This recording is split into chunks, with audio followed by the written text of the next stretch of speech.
Hi. Hello, can you hear me okay? Hi. I can hear you. Can you hear me? Oh, I can hear you just fine. Yeah. Okay, just give me a couple moments for a minute while I bring up your file in our system. Okay.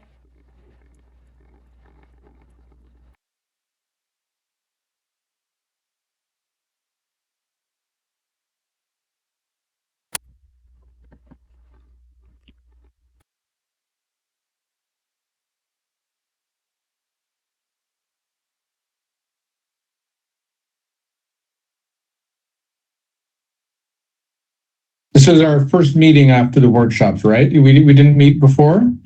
No, yeah. First, thank you so much for meeting with me today. Um, because it's my first meeting, I'd love to understand a little more about how you typically work with your client. And could you walk me through your general process and let me know how many how many time or how many one-on-one section we might have together? Okay, Yeah. okay, I'll do that. Just give me one moment. Yes.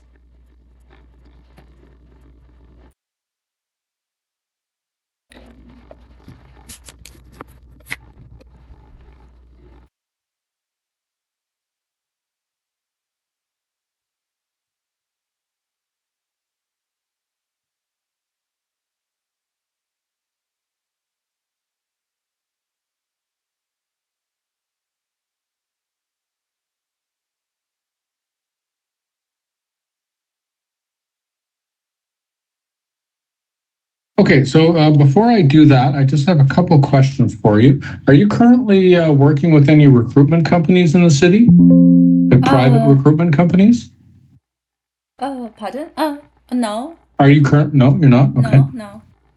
And are you currently reaching out to employers to ask them to talk about their companies and their jobs to like learn more about certain companies, or are you only looking for work basically through job search sites?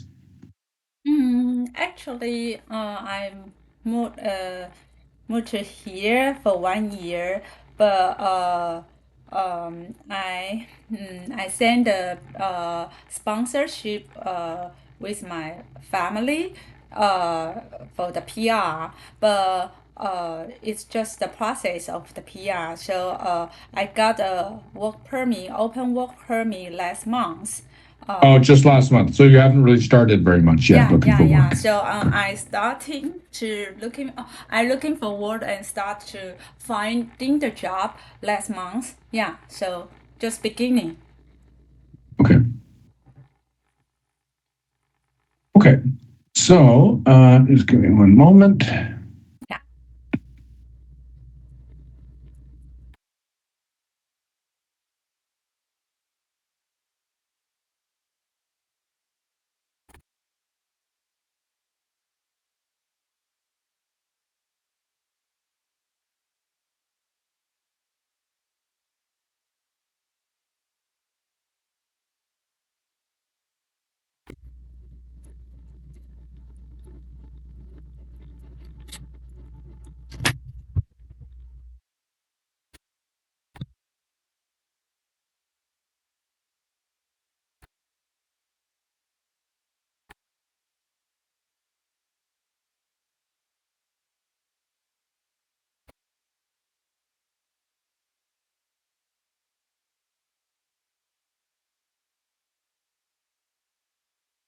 Okay. So to answer your question, basically, what I do with clients when they're finished the workshops is I'm here to support them, meaning you, in your job search going forward.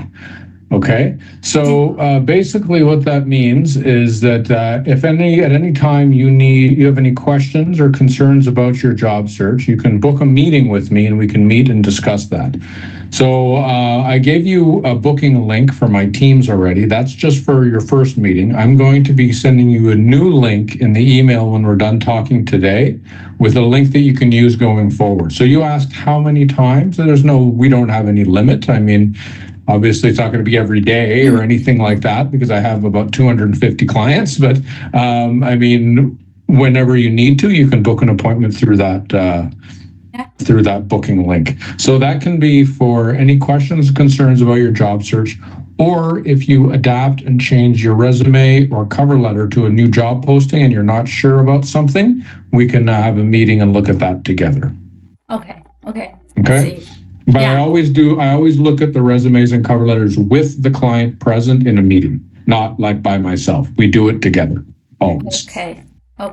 Okay. So you did send me your resume in earlier, and I got a couple comments about that, but we'll maybe look at that last. So you want to tell me a little bit about the types of jobs that you're looking for right now? Yeah. Before we discuss the resume, uh, I can give you a quick overview of my background. Yeah, actually, I have over 10 years experience in the medical device and biotechnology sector. Yeah, I got a PhD degree in my hometown in Taiwan. Yeah, but now I moved to Canada. Uh, uh, my core expertise, I still want to be a business development or project management, and something like R&D strategy. It is my final or ultimate goal. Yeah, to return my professional strategy role within the life science and or the medical device industry in Canada. Yeah, but uh, but I know it's difficult to find the first professional job in Canada. I know the transition is very can be a challenge because even though I have a strong technology background, but I think my English skill or communication skill need to improve, or I'm still developing. Yeah, so so currently I'm not sure uh, which which approach is suitable for me, and it will help me return to the professional role. Yeah. So I search some information. So I make up two decision or two result may be suitable for me now. First one, maybe I can first one approach maybe like something bridge program. So I can I can find some bridge program designed for international training back to professional job or professional role. Yeah, I feel this might help me build a relevant industry network in scientific or biotech space, uh, while improving my professional English. It's first one and first approach, and the other one, the second one approach. Alternatively, I find like OCDSB. It's have a Get Set healthy care aid program. It's often a practice placement. Let me go to the retirement home. It's helping me to be a immersive environment to practice every day to speak English. Yeah. However, I'm very hesitate because my background is R&D engineer and PM. I'm not sure if I taking the entry level role. it's have any value to my resume, or it's might distractor from my goal for getting back to the professional medical role. Yeah, it's my uh, uh, uh, now I have difficult to decide which strategy is suitable for me. Yeah. Yeah. So, Yeah. but another aspect to consider about those two approaches is the length of time that each one of them will take. Yeah. Right? Like, for the first option, have you actually found one of those bridging programs? I'm not sure. From the war skier, they have something healthcare networking. I'm not sure how to say. Yeah, Yeah, health employment network program. Maybe Yeah, it's a but that program though, I don't think you're eligible for it. I can check, but I don't think you are because I believe that program. Um, are you a refugee claimant? no. No. Its requirement is PR, but Yeah. for my PR process, I will get the PR at September. So Yeah, but yeah, maybe I that can apply program, first. yeah, Yeah. but that program though is basically it's very similar to the program that you just finished with me and Jack. The only difference is that the focus is entirely on health related roles, but there's no placement program or anything like that. Like they're not going to place you in any sort of work position. It's just going to be more information about the health sector jobs. It might be a good idea to take it, but I mean, you still are going to be facing the challenge of getting a job in the health sector. Yes. So obviously getting a job in your area, right? Like right now, also taking into account that you're still developing your English, Yeah. that's going to be harder than doing a healthcare worker program and then getting into a healthcare job. But yeah, I mean, it's not an easy decision to make. I definitely think that for you, that becoming really fluent in English, considering your career goal, should be a major priority. Right? Like that's got to be a big, like no matter what you're going to do, you're going to need very strong English, but especially in having interviews and working in your field of expertise. Yeah. So for that, like, so I mean, honestly, I can't tell you which way to go, but I would suggest that unless you're really like starving and you have no money, that you should spend some time focusing on improving your English and trying to get a job related to your area of expertise. Yes. So like your background really isn't into looking after old people, right? It's more science related and working with medical devices.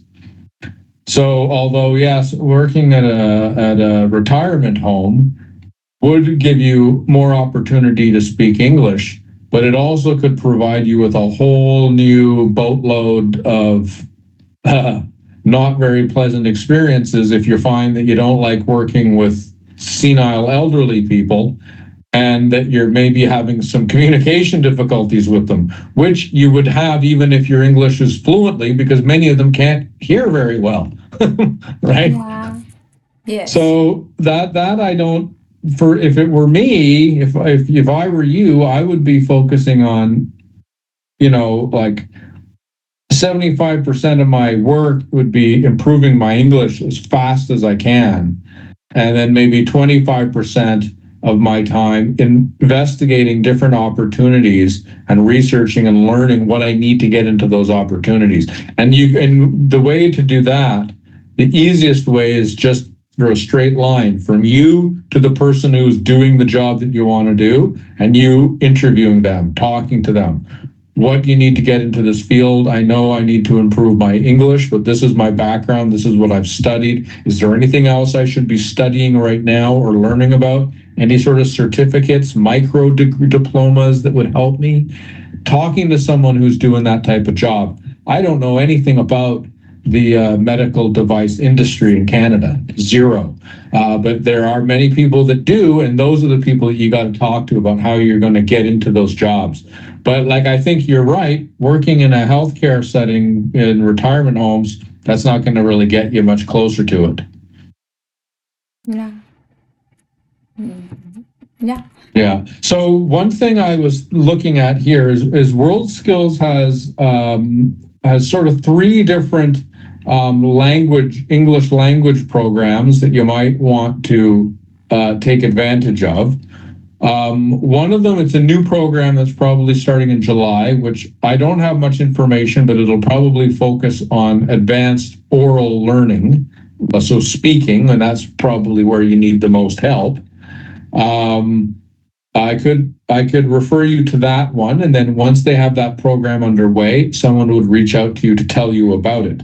We have another one that's sort of a self-guided learning, and that's on our website now. I'd have to refer you to it, but I could do that as well. And then the third one is we have a weekly conversation circle where it's sort of an informal opportunity to speak on different subjects with other language learners who are CLB 6 and higher with the guidance of a professional teacher. Would you like me to give you the information for those three? Okay. Yeah, so I will put the details about that in the email that I'm going to send you with my link. For the conversation circle, there is a registration link. Okay. So you'll have to click that link and then you'll see the dates and then you can register for those. But those ones I believe are in person at our office. Oh, so it's in person, not online. The conversation circles are in person, I believe. Yeah. Okay. Okay. And then the other one that I was telling you about, our new program, that one is online, and I'll give you the details in the email as well for that. Okay, thank you. Like before, what I was talking to you about, you know, for your career, talking to people who are doing your type of work, working in your industry, that I would say that you start a sort of a really hardcore outreach sort of process weekly, reaching out to people, requesting to talk to them. If they don't respond, you wait a week, you send them another message, a follow-up, saying, I understand you're busy. My background is such and such. I know that you're working in this company. I'm very interested in learning about your role and these companies' products or whatever. If you can give me 5-10 minutes of your time, anytime in the next 3 weeks, it would be greatly appreciated, right? So if they ignore that first email, send a follow-up. I'm going to send you, all right, some of those templates that you can adapt. Okay. But this is a common practice. This isn't just me, David, at World Skills thinking up some crazy idea. This is information interviewing. This is a very common practice in Canada for job seekers, especially those who are new to Canada, but also very common for young students, high school students, university students, undergraduate students trying to learn about a new field. It's very common here to do that. Okay. Okay. You can try this way. Yeah, you can try that way because one big thing, like you were saying, you want to improve English fluency, but another big thing you need is information, right? Like what do you need to get these sorts of jobs that you've got a background in here? Yeah. Right? Okay. So I'm going to give you those. Also, if you are planning, I mean, I know you've still got some decisions to make, but if you are planning on getting any kind of job now, like something maybe related to healthcare, you might want to start trying to connect with some private recruitment companies. Oh, yeah, maybe I can try, but I still not contact the recruiter company because I just finding the job in Indeed. You're using Indeed. Okay. Well, you can just try to continue using Indeed if you want. But if you ever want some recommendations of recruiters, let me know. I can give you the name of a couple good ones. Okay. Okay, so you don't want those yet. That'll be sometime in the future, maybe. Yeah. Yeah. Good. I see. Yeah. All right. Finally, we have a team of recruitment specialists at WorldSkills who work with employers looking to hire more newcomers. Now, I don't remember any time in the recent past when we've worked with any companies focusing on like medical devices, but we do sometimes get healthcare related companies who are looking to hire more newcomers. So I think it could be a good idea for me to refer you to that team, and then someone from that team will reach out to you, ask you some questions just to get an idea of what you're looking for. And then if they're working with any companies in that area, they might be able to, help introduce you to some of the jobs with those companies. Okay. Okay. Great. Sound good? Okay. Yeah, it's good. Okay. So, your resume, I did look at both of those. They both look good. I know I can see the difference in the style of the two. The one major thing on both of them that I would suggest that you change is don't highlight the odd word here and there in the statements, right? Okay. Only put bold the section headings, your job titles, Yeah. the diploma names, your name in the header. But when you highlight just different words here and there, like keywords, it's really distracting to read it. Okay, I see. Yeah, so change that. The second resume, sort of the shorter version of it that you sent. Open that again. One that's scientific digital strategy. Yes. For in your header there, you don't need to write the word email, right? Because we know that pattyhuang@outlook.com is an email address. You don't need to put the word email. Oh, okay. Okay. And yeah.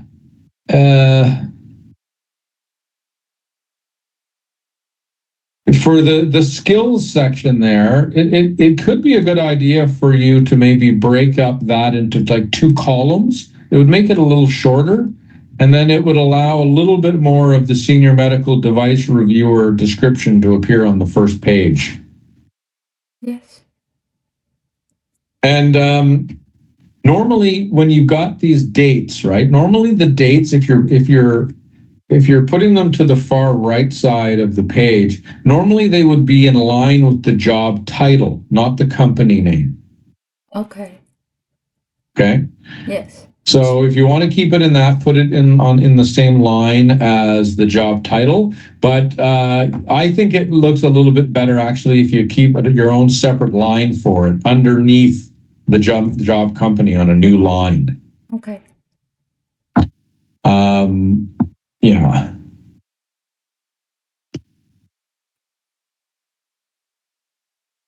And it might be better too if you did your name at the top and all that address information, just center it. It's a little bit easier. Looks just a little better that way. Yes. Don't forget when you're writing locations, right, country, you need to also put the city name. So put the city in Taiwan. So you would say like Delta Electronics Inc. Taipei, Taiwan. Now, I don't think, and I see there where you wrote Delta Electronics, you got a comma after the word electronics. I don't think you need a comma there. Okay. Okay. Yeah.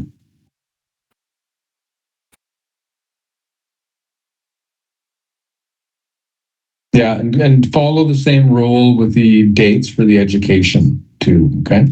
Okay. Same thing, same points with the other one. The other one, I mean, it was just a little bit more detailed, but it looked fine as well. But is that especially the main thing is all the bold terminology throughout it.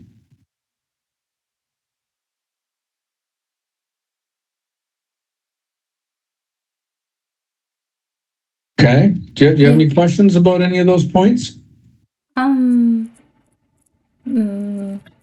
I just wonder, find out why the when I apply the job, um, but always no one reply and no any opportunity to get the interview.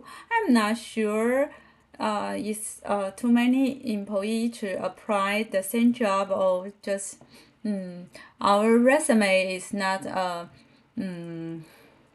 yeah, I mean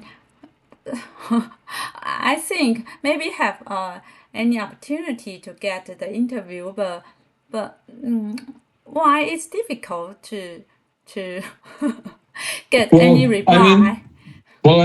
like what I've looked at right now, right, is just your resume as far as writing and format. I don't know how well that summary section or the experience section is targeted to the job posting, right? You're going to obviously adapt each resume and a cover letter to the job posting. I don't know how well that's been done. We can meet again, right, after you've done that for the next job, Yeah, right? And if you have any troubles doing that, but when we meet, I'm always going to ask you, is there any statement in the summary or your yeah, cover letter that is not relevant to what they say in the job posting? And if there's anything in your summary or your cover letter that's not relevant to the job posting, it's got to go. yeah. Okay, I see. Okay. Yeah, So like it has to be targeted. Employers won't even give a second thought to a resume that looks like it's not been written specifically for them. yeah, So what is it? I mean, it could be that it looks like you've got experience that's all overseas, right? And they might think it might be just very competitive, and they've got a lot of people applying for those jobs who have local experience, right? And that's going to be hard to compete against for sure. But that is exactly why you have to speak with some of the people at these companies, right? Don't wait until there's a job advertisement at the company. When there's a job advertised at a company, no one's going to talk to you. Because if you reach out to someone and say, oh, hey, look, I saw that there's this medical device representative posting on your site. I'd like to talk to you a little bit about your company and your job. They're going to be like, whoa, no, we can't talk to you about that. We can't talk to you at all. Because if we give you extra information about this job and even about our company that we're not giving to other people who are applying, that's not fair, right? yeah, So you want to reach out and talk to people when there's no jobs being posted at a company, or at least when there's no jobs in your area being posted at the company. yeah, yeah. And for your opinion, the recruiter, uh, is recruiter want to hire people who have um, Canadian experience. Yeah, because Well, I mean, from recruiters are going yeah, to prefer that usually because they know that they can get a reference, yeah, right? And then they know that the employers know that they can get references easier. yeah, So if you've got references that are, even if they're in Taiwan, you should write at the bottom of your resume, right? References available upon request before you submit your resume. So that you're letting them know that even though your experience is overseas, you still have references. yeah, yeah, yeah. Mm, yeah, I think they really want to hire a person who has Canadian experience better than even though I have a good experience in Taiwan. Yeah, I think yeah. So maybe it's difficult to find the first job in here.